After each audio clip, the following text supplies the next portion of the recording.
What's up, guys? It's Dr. Tim Jackson with another episode of the Boss Body Podcast. Chronic infections, lymphatic health. We talk about them quite a bit, mold toxicity. So I brought in another expert, Dr. Stephanie Canestraro. While I make every effort to broadcast correct information, I'm also still learning.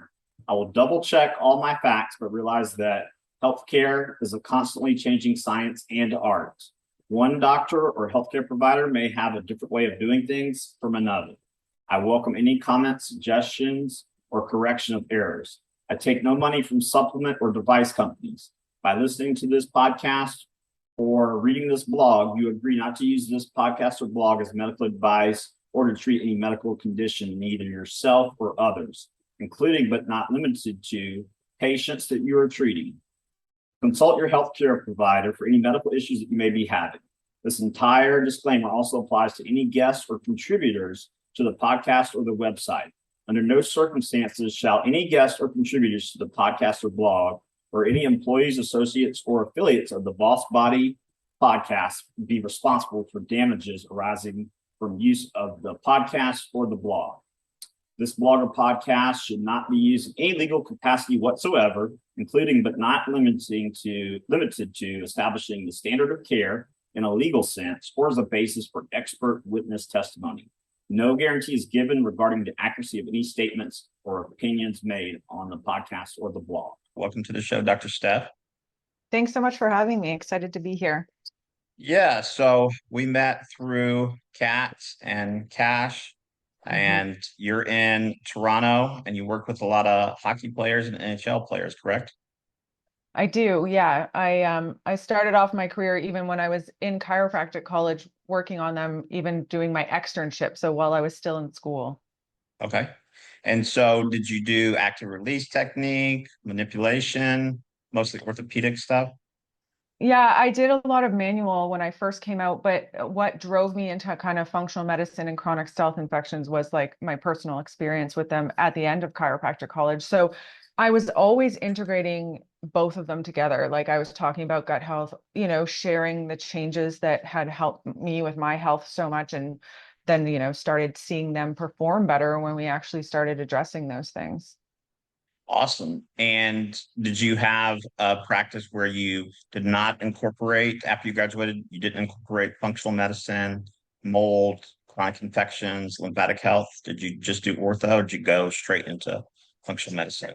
So I started off with just the acupuncture, active release. Like I was doing mostly manual, and then guys that were interested, we were doing like the gut test. So I was doing stool tests from like 2015 or 14. So there was a few years where I was just learning more about it myself, and treating myself, and then doing mostly a manual practice. And I was always treating their lymphatics, but without the intention that I was treating their lymphatics. Like we always had a different treatment style. It was always very long extended treatments. We always addressed the whole body. But, when I started incorporating more functional medicine was more like 2015, 16.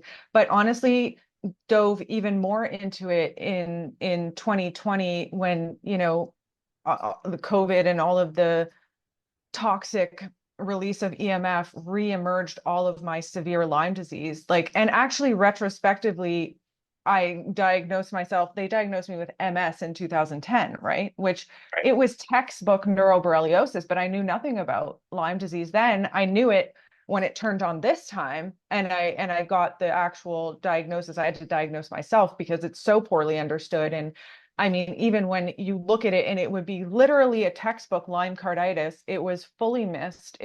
I was gaslit as a practitioner that understands the body.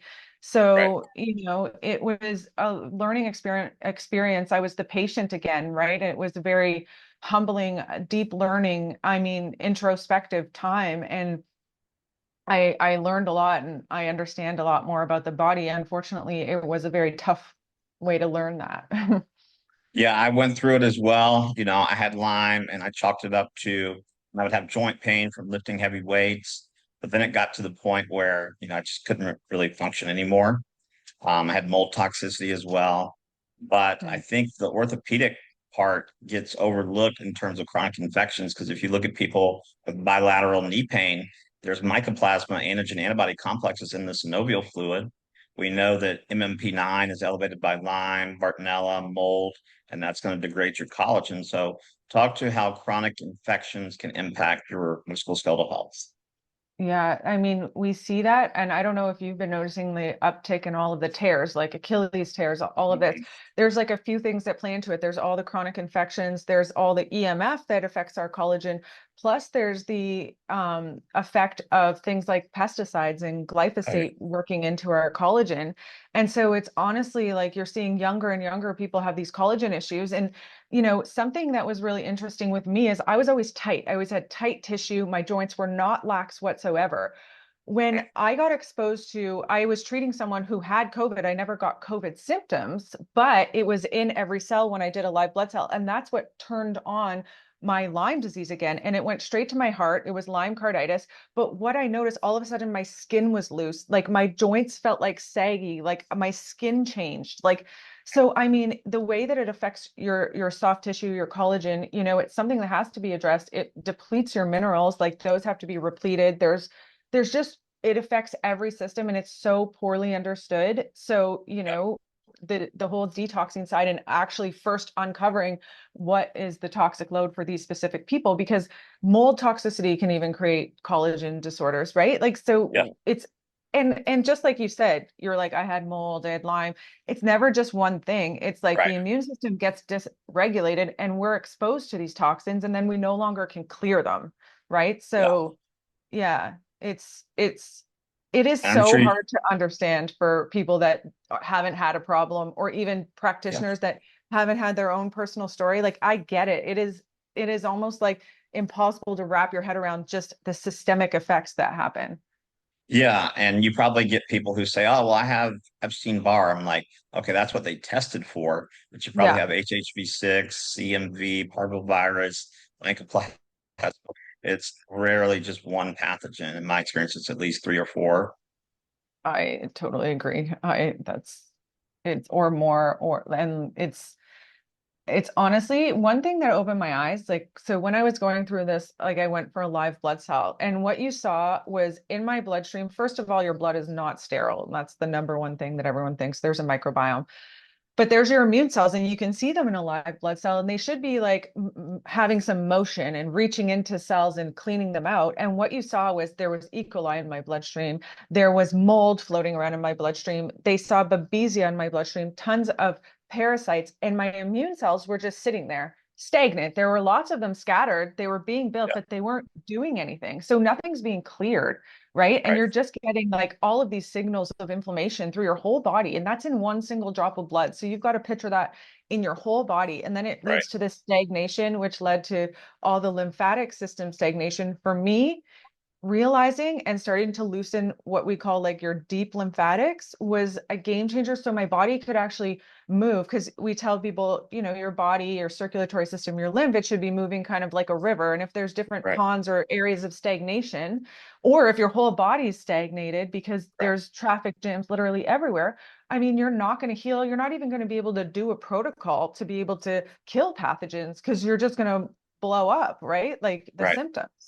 And I mean, I've done that to myself personally. It's like through trial and error was how we learn a lot of these things. And yeah, I've met great people that have understood this before me and work with chronic patients. And it's a hard thing to work around. It's hard for these patients to get through protocols. Do you follow Perry Nicholson at all, the lymph doc Yeah, on yeah, of Instagram? course. Hmm. Yeah, I didn't know if you if did any of his training classes, or I know you're developing your own, correct? For lymphatic Yeah, health. so I did do his courses, and his courses are amazing, and he talks about a lot of the superficial lymph, and then we've gone into like how do we clear those organs, and he does it as well, but ours is more like there's a big, huge fascial component, because the deep lymph runs under the deep fascia. And I mean, lymph is surrounding every single organ. And I found the topical, the skin brushing, the rebounding just made me worse. Like I had to open up those deeper passages, because everything has to come up and drain into your thoracic duct, like all around your collarbone. And I'll tell another story, because again, another aha moment was, So 75% of your body drains into your thoracic duct on the left. So it joins into your vena cava. It has to clear through your circulatory system after it cleans your whole body. So the left side of my body was so swollen. I was swollen here. It looked like waves when you pushed here. Like it was so obvious. And, I had to like pee so deep. And then all of a sudden, when there was a release, I would get severe heart palps. And that was it finally opening up that drainage and everything having to go through my circulatory system and all those toxins electrically changing the hearts, right? And I was getting these severe palp. But then I like got this sense of calm after, and that puffiness was gone, right? And so my body gives these huge reactions where like it's like, oh, I understood it, but I saw it now. Like, and I understand the pathway because I actually felt it. So like, and we use a lot of different topicals that help you move your lymph and that go deep, right? And we use different drivers to drive them deep, and we teach you different tools to use. So, we have filmed the whole course. The problem is the editor had a baby, things got backed up, but it is just needs to be put onto the platform. It is just this like painful thing where we're ready to go because it's powerful. It's what we use for ourselves, for our patients. It's what other practitioners could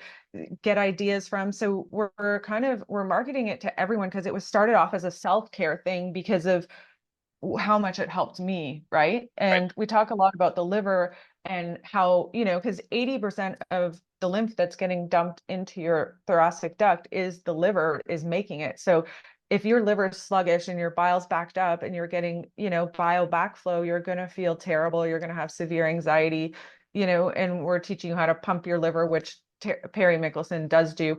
But like using like even the nerve roots from the back and teasing those to help get those releases, like teasing other referral points and other acupuncture points that help your liver. Then you actually feel it gurgle and you're like, oh, something released and you could feel the calm. Like those are what we're kind of looking for and kind of explaining to people. And so this is a self-treatment. Like, I know he has like the 7 points that you tap on throughout the body. Is this similar to that? Is it something you do on yourself?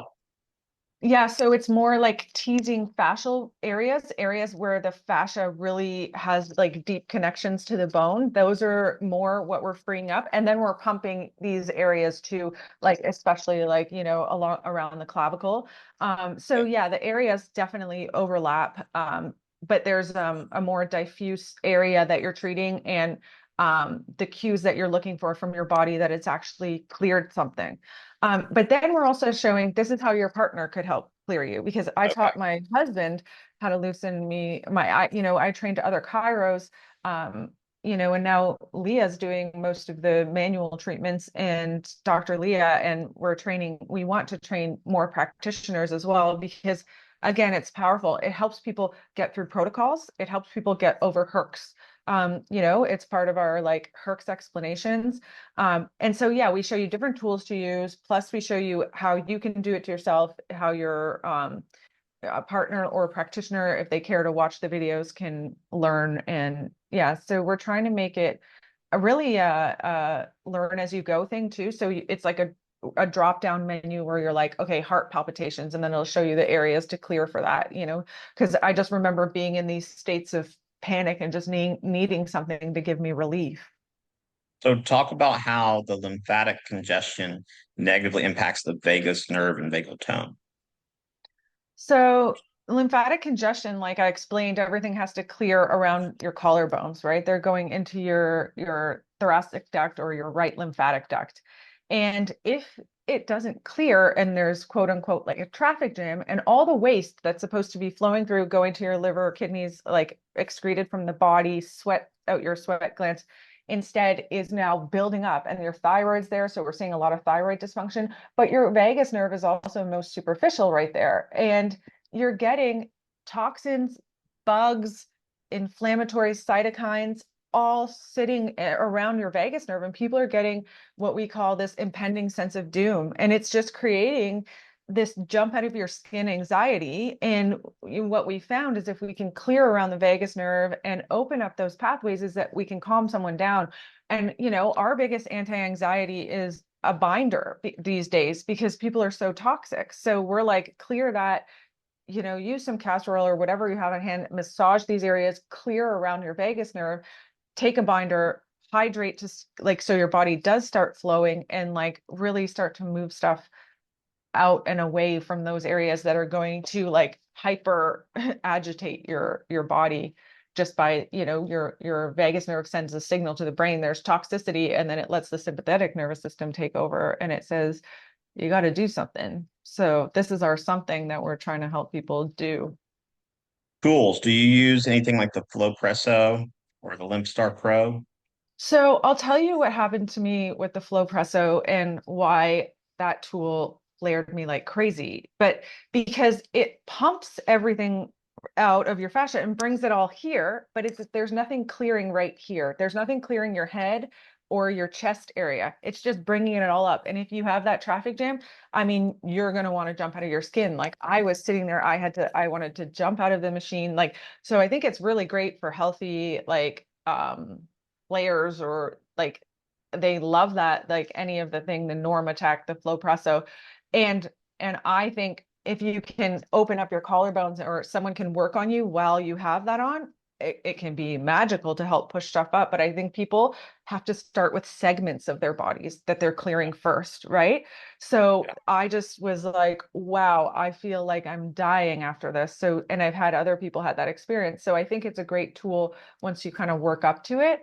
The other things like LBG and the Lymph Star, I do like the electrostatic, because one thing people don't understand is that people think you can rebound your lymph and that's going to be the thing, or you can just dry brush, but your lymph moves electrostatically. We're now getting exposed to man-made waves. We're frequency beings. Right now I have a frequency watch on. I can put nice frequencies into my body and I can feel better almost immediately. But right now we're on 5Gs coming at us. We have to start to realize that we're electrical beings. Like if we don't start to actually grasp that, then I don't know how anyone's going to get better. But that's why we talk about grounding and earthing, so that you're getting those electrons and offshooting some of that, the ions that are detrimental to our body. So we use, that's why I like the electrical charges that can help people with the clearing the lymph. So those actually really helped me, more so than anything else, other than the manual drainage, and using different PEMFs or this frequency watch really helped me a lot. What is that frequency watch that you have? So this is called the Wave Watch, and it's zero EMF. It's just a pre-programmed watch with like different frequencies. There's ones for Lyme disease, parasites, right? So you can do that kind of stuff, but there's like ones that are just like, I got a bee sting or I got this, and it can just calm down the system, with studied sound frequencies, that you can actually hear if you go close enough, that are just going into your skin, and there's some light, as well. So, it's a tool that I like, practical tools, like, ones that, because I've needed them, because I had to try and live my life and still run a business while having acute Lyme disease turn on, right? I needed things that were at my fingertips that could help me while I still tried to do calls and not be bedridden while I had excruciating kidney pain. So like, always around me and beside me, I have tools. So this was one really easy one. Um, I use the flex beam a lot, and that's just a red light. Red light's so helpful, but I could wrap it around That's my pretty body and I cool. could Yeah. have it on, you know, putting like while I was still on a call. Like, so things that you actually use are things that I tell people to, invest their money in, because you can get these huge machines and you're not going to use them if they're not practical. So, I've kind of figured out that for me, and I have my biggest suggestions that I make. But yeah, this is one that, again, when you're going through this, it's so unpredictable. So you have to have little hacks at your fingertips for sure. Have you seen, I haven't tried it, but I think it's called the Nikki, Nikki. Similar. It's similar. hmm Okay. I just got this, speaking of EMF, the Somatostatic. Oh yeah, I have that same one. I mean, I'm wearing something, this is new. I'm trialing it. I think I feel better on it. It's a Tesla coil that is helping neutralize what's coming at you. And I interviewed a lot of building biologists, and they have they're like, none of that helps at all. But I use anecdotal evidence a lot, and people feel better, then I'm not going to tell them that they don't feel better. And if Yeah. I feel better, so that's where I'm at with these type of things. So yeah, I mean, there's a lot coming at us. Anything we can do to harmonize or discharge it, I think is helpful. Well, that's my beef with the whole evidence-based medicine. The best way I heard it explained is we don't have evidence-based medicine. We have reimbursement-based medicine. Like once Yeah. there's an insurance, well, in the US, once there's an insurance code for something, suddenly it's legitimate. Chronic Hmm. fatigue syndrome, it's not real. Wait, there's an ICD-10 code for it. Now it's real. And I'm Yeah. like, at the end of the day, did it work for you? Were you part of that study? Then it may not apply to you. Yeah. And if a side effect is quote unquote rare, but if it happened in you, then it's 100% relevant to you. Hmm. I think Hmm. people, forget that a lot of times because it's a way to perpetuate, the average clinical trial costs $20 million, I Yeah, I read. know. And so who's going to fund a study on the Somavetic? I mean, they don't have And the funds. and how can you control every factor? Their gold standard is against a placebo is near impossible to do. When you think about all of the systems in your body work together and you want to do one single thing without any synergistic therapies to help something that's a multi-system problem, like good luck. And, Right. how many anecdotes do you need before something is considered a gold standard? Like Well, it's yeah. just, And it's just like, with the experimental shot thing, you know, how yeah. many athletes in their 30s, need to go down with heart attacks or, microclots, before we say, okay, it's probably not correlational, it's probably causational. Mhm. Um, I so, mean, and it changes your perspective when you're faced with your own mortality, when you yeah. have a chronic health issue, I for think sure. it's opened a lot of people's eyes because I mean, I've been working with athletes, specifically NHL right now, but been working with all athletes since 2009. Okay. I've worked with whole teams at different times. Never in my experience have I had on a team of 20 people, 12 of them with heart issues, and nobody talks about it. It's only like the really bad ones or the people that get vocal about their thing. Like most of these players, they don't want to be in the spotlight more than they already are. They just want to play their sport and they want to get paid, and they don't want more scrutiny on what they're doing. So there's so much that's not talked about that's gone on in these teams and these organizations of people who are supposed to be quote unquote the healthiest. I know that they're not the healthiest people in the world, but they are, performing at a high level, and they historically have not had people dropping like flies. So you have to look at something, and we know the spike protein is inflammatory, and then you make the body make the spike protein, right? And I mean, like, I would personally never put that in my body, but like I still had these crazy symptoms turn on, Yeah. right? From being exposed to the spike protein. Like they saw nanoparticles in my bloodstream when Yeah. I didn't get this experimental injection. So how did it get there? The Right. live blood cell people look at blood 8 hours a day, every single day. They didn't start to see these specific glowing particles until these injections started. Yeah. Why do I have them in my bloodstream if I didn't get it? So there's like an exchange of uh, ways that things get into our body that people don't realize when they're Yeah. nano-sized, right? Right. I don't think Yeah. anyone's protected when they're nano. Yeah, I mean, it's crazy the stuff that's coming out now that, we suspected before. But when you look at, the nurses that were on the front lines Mhm. and they were told, they were fine. Like if they wanted to get it, they could get it, if not. But then the second round came out, oh, you have to get it now, even though you Mhm. survived it before. There was a guy an hour and a half from me who owned a private personal training gym. So you had to have an appointment to come in and work with a trainer. He was shut down by the police, but there was a chocolate chip cookie store 3 doors down that was allowed to stay open. And No, so, none of we it could made go very much we sense. could go on for hours about how much it didn't make sense, but what is the worst part is that so many people died that could have been saved right? When there's repurposed medication that no, we're not allowed to talk about, or you're all of a sudden crazy, or there's things like melatonin that can shut down the cytokine storm, or there's things like nicotine that can attach onto the ACE inhibitor or the ACE2 receptor. ACE2 receptor and take up space, and that could have saved people. And there's, there's so much, but you can't have repurposed medication working and have an emergency based trial Exactly. on the whole population. So, I mean, if you Yeah. can't see And it at the end of now, the I don't. day, the book that was written about Fauci, if it weren't true, he would have been sued. The author would have been sued, but he Oh, wasn't. yeah. Mm-hmm. Mm-hmm. People forget that, I think.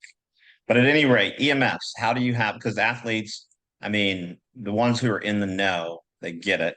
But some of the ones I've worked with, they're like, oh, here goes off the deep end again. Mm-hmm. So how do you, introduce it to people who are like, oh, okay, there she goes with that woo-woo stuff. Mm-hmm. I mean, I think I just start to explain, like I was explaining to you, like every single cell, you can measure a frequency on every single thing. Right now, we're speaking thousands of miles away. I don't know where you are, but South you Carolina. can be across the country, across the world, and we're seeing each other on a screen and we're talking in real time. Like those are harnessed frequencies that before no one knew how to do that. You Right. couldn't do that. So how do you explain that? So I just try and like make them understand like how does technology work, right? It's Yeah. through frequency. So and then we have a frequency, and the plant has a frequency, and the table has a frequency. And when you're unwell, you can measure that someone's frequency is off or lower, or if someone's dying, they have less, you can measure their field is lower. So you start to talk to them and make sense to them kind of like that, and then, you know, build on it from there.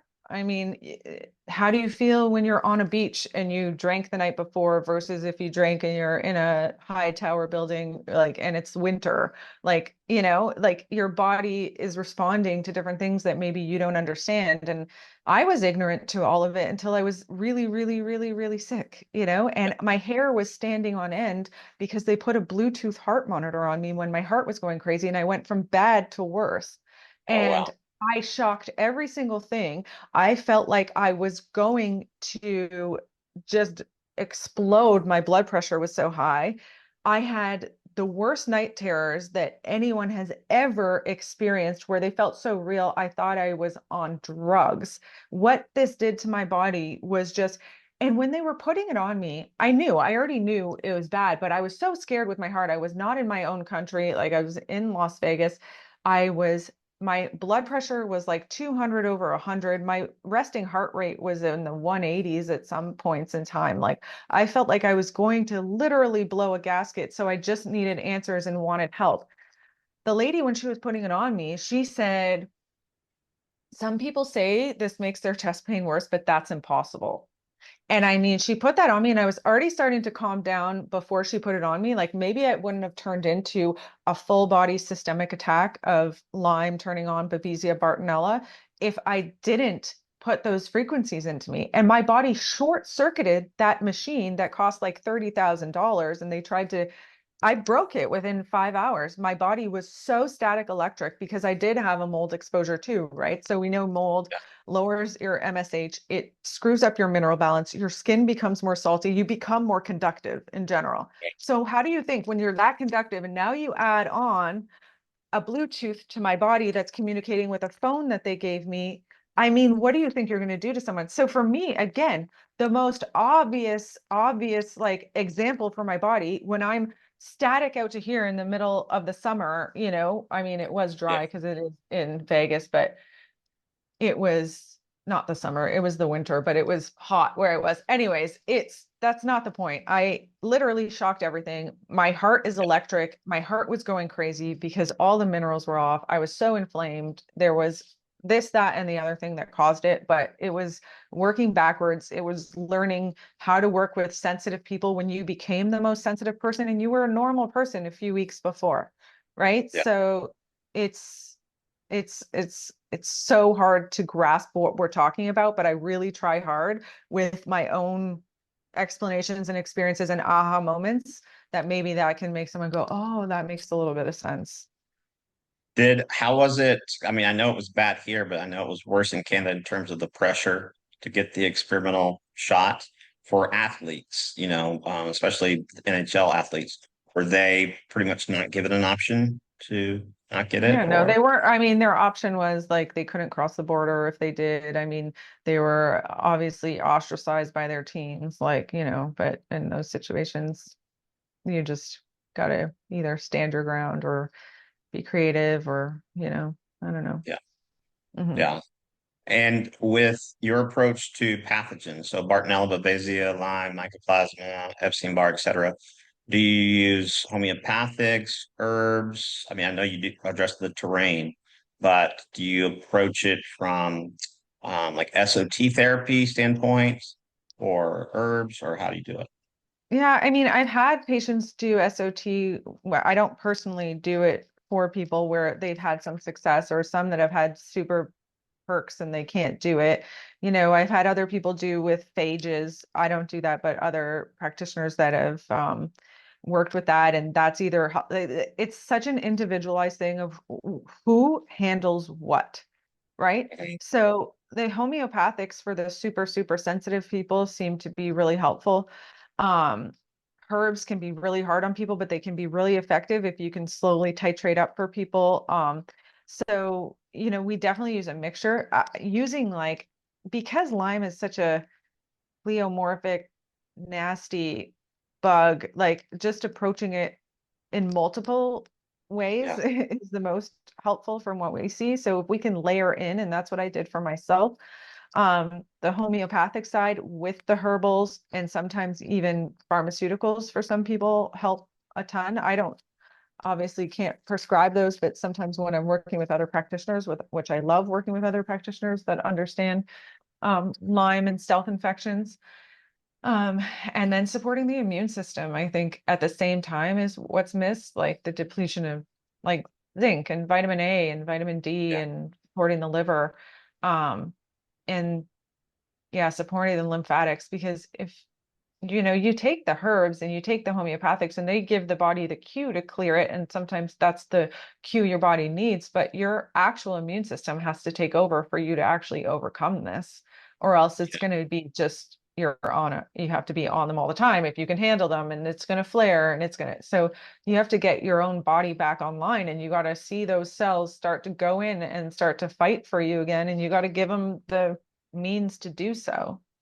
And it's like So what you said with your immune cells on the live blood cell analysis. You can have enough in terms of quantity, but if the mitochondria aren't optimized, they aren't as active and they're not getting to where they need to go.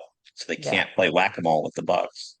Exactly. Yeah, you said mitochondria, which I didn't mention, but because there's so many steps you have to work on, but that is definitely one of the factors. Your mitochondria just get into that cell danger response, and you're just not getting that full clearance of pathogens that you need because you just don't have like the actual fuel for your cells. So definitely supporting the mitochondria was like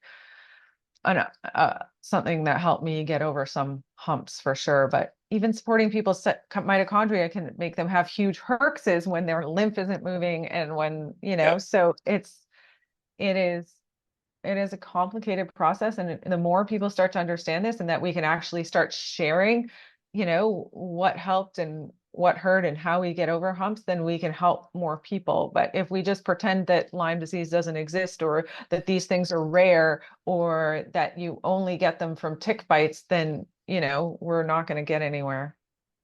So Under Our Skin, the documentary, the building on there where Dr. Jimsick is in, the guy who did IV antibiotics in North Carolina, I used to practice out of that building. Oh, And he was doing IV antibiotics. He was also one of the first doctors in the US and maybe the world to treat HIV. So they kicked him out of North Carolina. He went across the border to South Carolina, kicked him out of there, and now he's been in DC for like the past 16 years. So something sketchy with the political stuff. But when I hear, oh, because I'm in South Carolina, the Lyme's not mhm. in South Carolina, I'm like, well, ticks don't read road signs. The last time I checked, they don't. Lyme is And so literally everywhere I've been, everywhere. yeah, Like exactly. it's literally everywhere. And if you read the book Bitten, and it was made into a biological weapon. Like Lyme used to be different. It was like a 2-week infection that you could get over, right? In ticks didn't used to carry Borrelia plus Babesia plus Bartonella. It would only carry one infection at a time until they were tinkered with, right? And released over Cuba during the Cuban Missile Crisis. Like, I mean, the documents in there were written by Bergerdorferi himself, the man who discovered Lyme disease, and then later on was working with these gain of function labs, thinking that he was just trying to understand it more, but then turning it into a biological weapon. And it is a biological weapon.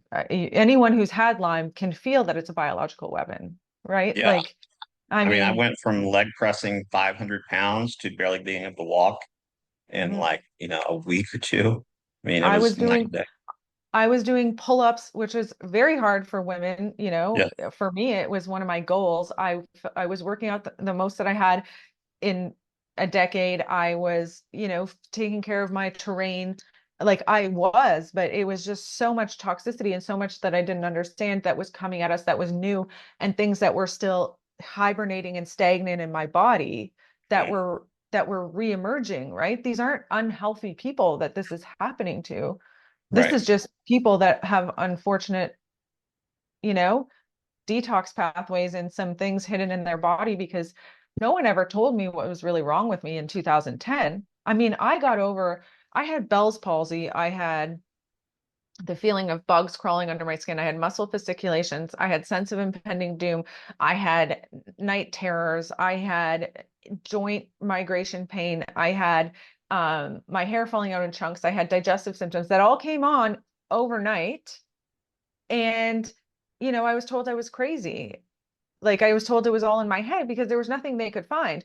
It wasn't until they saw plaques in my brain that I got slight amount of them even caring about what I was saying, right? So, Yeah. there has to be so much damage done to your body, like before a test like a nerve conduction velocity shows anything, but your nerves can be dying. Like, Yeah. so what, like, how sick do you want to be before you can start to get proper treatment? And so I didn't actually figure out it was Lyme, but what I did find out is I had celiac disease. So I cut out that. I did a parasite cleanse. My boss at the time, and that's how I got so big into parasites. And I just got my terrain clean enough that my body got Lyme into like a hibernative form for 10 years, where I did not, because my immune system Yeah. was strong enough, but I never knew at that time that I had Lyme. And even all of the research that was done by Dr. Alan McDonald, like showing like in every MS patient, they have Lyme parasites, more so parasites. So it just like I cleared one thing enough, and there's overlap of things that kill parasites that kill Lyme. And I, Yeah. did binders and I added in like different enemas. Like went to these different retreats and I got myself healthy enough. I had enough organ reserve and didn't have like maybe as much toxicity coming at us, like, as much. There was still toxicity. Yeah. But then I went 10 years of being a completely normal, high functioning, running a business, seeing multiple athletes, like speaking at conference, all of this, right? And then Yeah. boom. So yeah, it's like there's a lot of shame that goes into like, oh, you're a practitioner, you're like, shouldn't you be healthy? Like, no, I'm a practitioner like this because I had my Yeah. own problems. That's the only way I got here. I was an ignorant person that believed 100% in conventional medicine Yeah. before I had my own struggles where conventional medicine failed me. And there's I love trauma medicine and emergency care and all the surgeries they can do. But when it comes to anything where they have to tie together every system of the body, I mean, it's a joke, actually. Yeah. I mean, the left hand's not talking to the right hand, and no Hmm. one knows what anything else is doing, outside of their little area. It's just an orthopedic example. Knee pain could come from the hip, the ankle, the lumbar spine. It's not the source of the pain. It's like Perry Nicholson says, the source of the pain, the site of the pain are rarely, one thing. Because before he was doing the lymph, he was the chasing pain guy back in the day. I Hmm. don't know if you Hmm. remember that, but and Yeah, you I used to do, work with 100%. Sachin, right? Yeah, I worked with Yeah, Sachin. That was my first, like, kind of when I was starting to take the functional medicine side more seriously. That's where I always find mentors to help me, that's how you learn. is And so through you know mentor. Jared Siegler? Yes. Yeah. I don't know him Yes. well. I met Sasha in person in, I think, 2016 at a conference, but Mhm. Jared, I did a couple of consultations with him Yeah, he's a smart for guy. raw stuff. Yeah. Hmm. So what are you working on now? You're editing the lymphatic course. Hmm. Else are you working I mean, I'm just working on starting to train other practitioners so that more people can get the proper care that they need. I'm always learning every single thing I can and trying to expand and, trying out every machine. And I don't know how many things that we've purchased that we can connect people with and help them to try to better their health or understand their body better. And, it's all about empowering people because I mean, ignorance is not bliss when it comes to your body. If you can help clear out something before something turns on, I mean, I tell people to get biologically interested. I'm getting into peptides more now. They did really move the needle for me for a few things. And I'm actually loving the learning about the precious metals because I had, let me tell you, a healing miracle from a German doctor's IV that was mostly colloidal platinum, colloidal gold, colloidal silver, some chromium, some alpha lipoic acid, some NAD. I mean, if people understand Lyme, it shuts off your immune system, it keeps your body temperature lower so it can survive. And I mean, I spiked this fever that for like 3 days, I only figured out, I only broke it. I don't even know if it was going to break until I took some Pectosol, which like absorbs a lot of cytokines. It's a binder from pretty much the on? orange Yeah, I got some in rind. the cabinet in there. Yeah. So, so for people that are listening that didn't, Pectosol is one of these binders that was a game changer for me, but that was what broke my fever. And since that fever broke, I was 90% better of my symptoms. And was this So IV in Toronto? no, this was in Okay. Dominican Republic. Some might say that that was a sketchy thing to do, but I go there a lot and it's a lot of people go there to do medicine that you can't use other places. And this is part of bioregulatory German medicine. And they still use gold and they still use platinum. And it used to be the gold standard No was pun gold intended. and platinum. Yeah. And, if you start researching gold and its anti-cancer effects, it's how it turns the brain back on. Like I was in so much brain fog, and this was not far from now. Like I was doing a lot better, but from how bad I was doing a lot better. But this is what brought me back to life. Um, this is what brought me back online. And, I'm gonna go and do another one because, whatever's left, I felt it being killed, whatever was still stuck in my cerebral spinal fluid, because part of what's going on with people now is not only changes in your blood pressure, but changes in your cerebral spinal pressure. And that creates a lot of pain and symptoms in the spine that everyone thinks are disc problems, right? Because it makes Yeah. the nerve pain shoot. And there's something called spiky leaky syndrome, and you get this spike of CSF, and then the CSF is leaking out, and people are going puffy in their face and they're feeling terrible. And I knew I had toxoplasma, Bartonella. I know all of these things. I know Lyme can be in the cerebral spinal fluid, and I knew it was there because I'd always get my neck seizing, and I'd get lots of neurological stuff, and I know that that's part of it. And I mean, I had full meningitis symptoms when this fever spiked, and I had shooting. I couldn't go to the washroom. I felt I was talking to ghosts. I probably needed a shaman to get me through what I was going through, but it was well worth it. So that's a herx where it's like, that's a healing crisis. I had Yeah. a major healing crisis, and I'm going to go do it again. Hopefully it won't be as bad this time because I'll have my Pectosol instead of trying to use other binders. But yeah, binders saved me. Binders got me home from Las Vegas without keeling over on the plane. Like I use different ones at different times, and I don't know how people get through protocols without them. But yeah, I'm gonna do it to just clear what else is there because that fever wiped out those bugs that don't like that heat. It turned my immune cells are back online. We saw them moving. Like I have less inflammation, less pain. Like I mean, my hormone cycle is better than it was in my whole life because it was detrimental from the first time I got it. So, I just think healing is so possible, but it's really not possible with what we have in just regular medicine. It's not, Yeah. No, I mean, I tell or people it's it's like what you rare. said.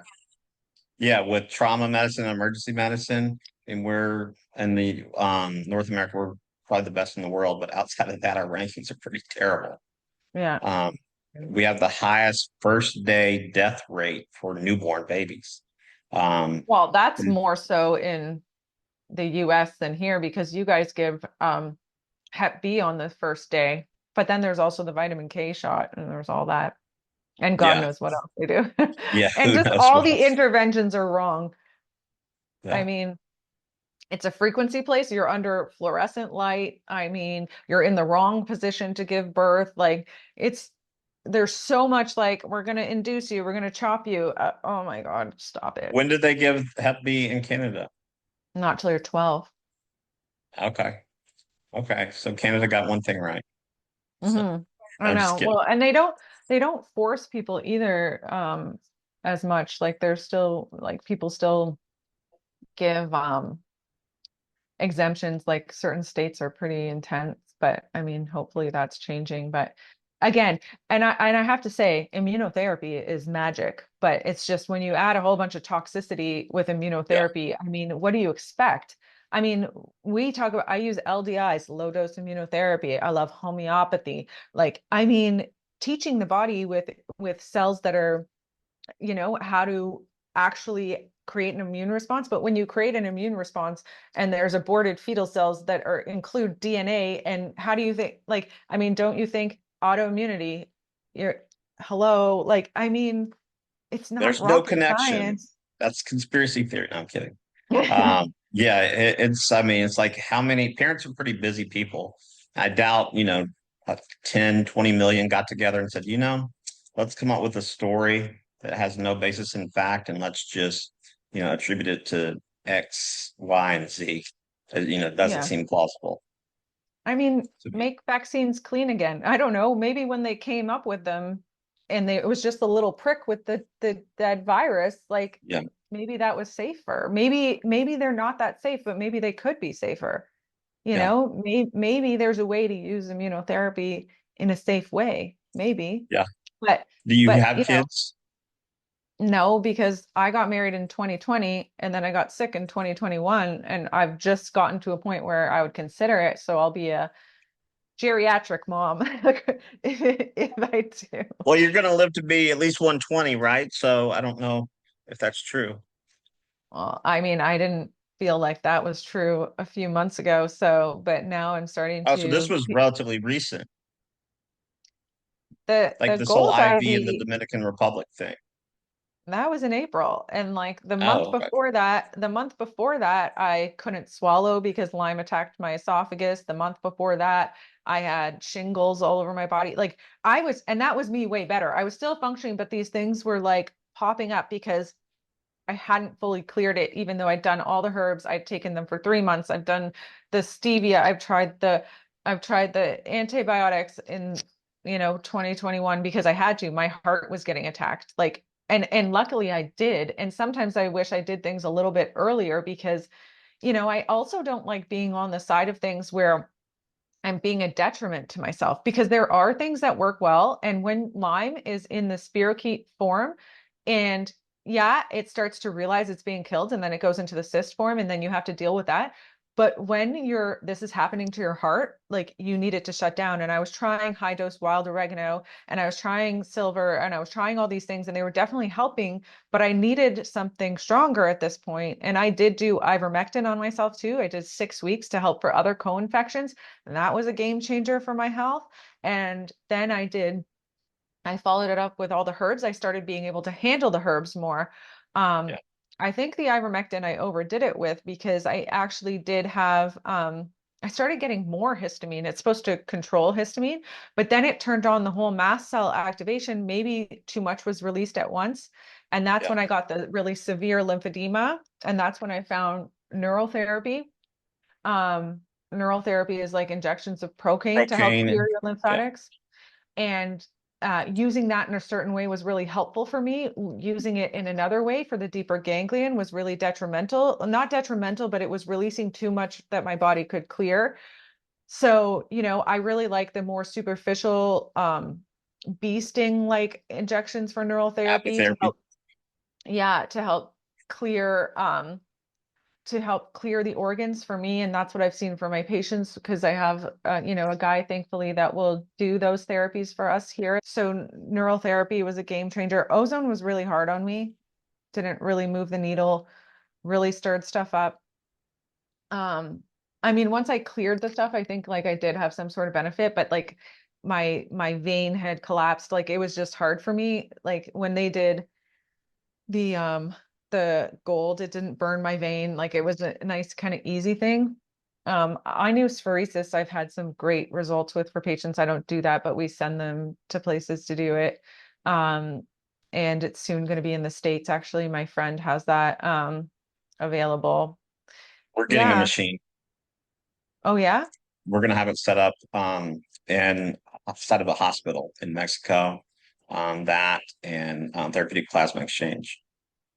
Nice. I like the ionospheresis way better than the plasma exchange, but I guess there is one cheaper than the other because I haven't looked at cost. So I've heard sometimes people will say plasma exchange when they're really, just donating their plasma. But I've also heard people say therapeutic plasma exchange when they're getting plasma from like an 18-year-old. So, sometimes they're referring to different things, but I think it is slightly more expensive than anesthesia because I looked at a clinic in Spain. You could get two treatments for like 8 grand. Hmm. And so Dr. Holtorf, who's a friend of mine in Los Angeles, he's going to be getting a machine also. And he said some people only need 3 or 4 total, For the plasma exchange or the iNews? or the inesphoresis or inosphoresis. Okay, yeah.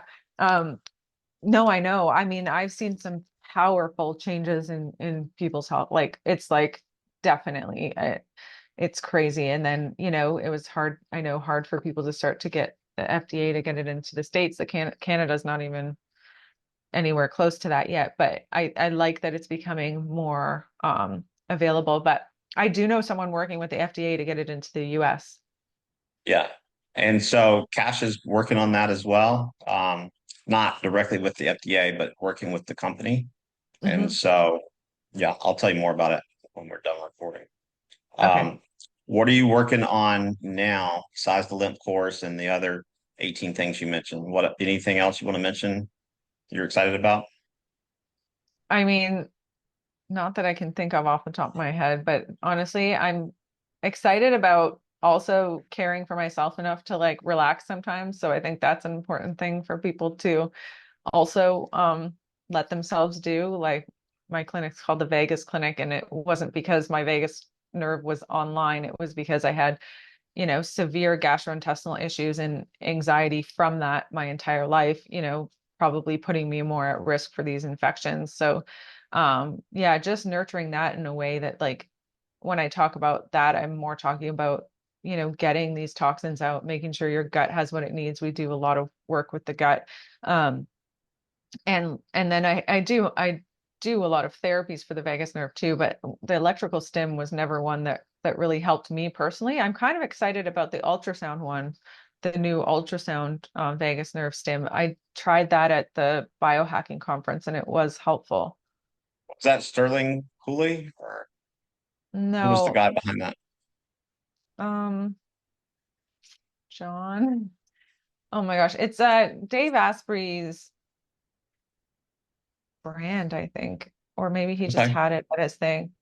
They just had brought it out at his conference, and that's where I tried it. And I'm actually gonna get one. I meant to get one there, but um because I was so electric, I never really did well with adding the electricity to myself. And like I think Yeah. it really helps some people, and I think it really helps some of the athletes and like healthier people just for recovery.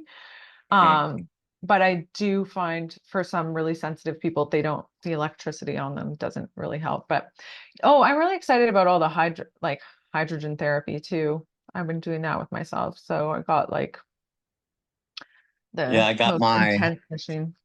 Yeah.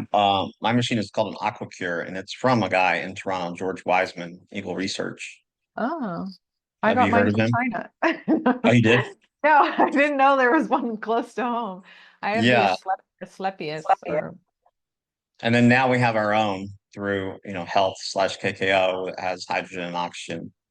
Um, so yeah, I we have love the that. oxygen therapy. That moved the needle for me as well. I have an oxygen bath. What is it, the Bimini, or how do you pronounce it? Yeah, the Bimini. Okay.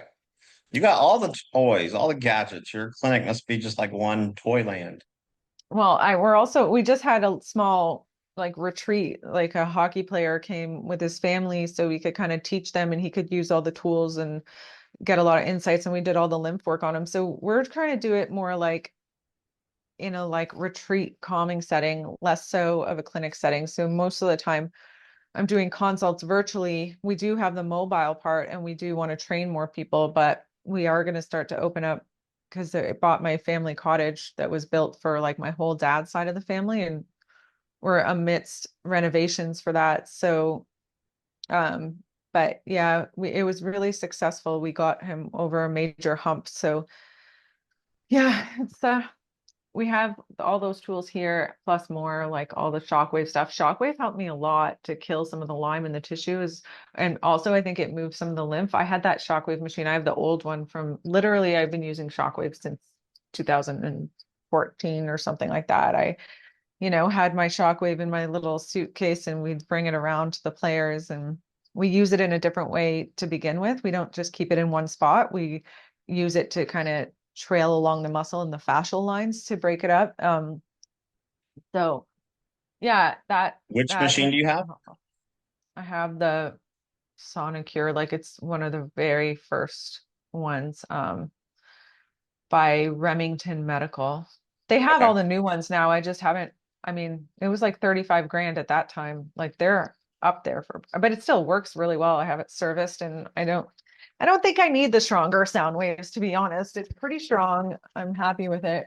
Um, yeah, there's a lot of tools that I really like. And where can people find you online? They can find us at vegasclinic.com. They can find us on Instagram at Vegas Clinic or my personal one, which is at dr.s Canestraro, which is my last name. And then they can find us on YouTube and we have our shorts going up like promoting some of the course and hopefully we'll have that course out sooner than later because it's been a long time coming. And I think it's really helpful. So yeah, that's where you can find us. Well, awesome. Thank you for the work that you're doing. Hopefully we can have you back on in a year or so, for some updates in the world of Dr. Steph. Yeah, I'd love to interview you as well Yeah, that about would be what great. happens in Vegas. Okay, Yeah, awesome. that's right. Do you use the Hoolis, by the way? Yes, but that's the electrical one. So the players use the Hoolist. I personally don't use it so much because again, I don't like the electricity, but I'm going to start again because now I'm not electric anymore, but it was just it was hard Yeah. for me. Mhm. I have one. I've had it for like a little over a year. My buddy, who's a chiropractic neurologist and nurse practitioner, he does a lot of brain rehab, and he uses it on patients and himself, and he highly recommended it. So I gave it a try, and it's the best device I've tried for vagus nerve stimulation. Well, it's like, again, how I was talking about the practicality of it. Like, Yeah, you don't have to put the gel on. It already has the little thing, the yeah, little electrodes that they made. Like yeah. it's very cool product for sure. And then it's small and it's cost effective and yeah, so definitely it's a really good tool. Well, awesome. Thank you so much for your time, and Thank we'll put up you. all your links. Thank you. Thanks so much for having me. Have a blessed day. You too.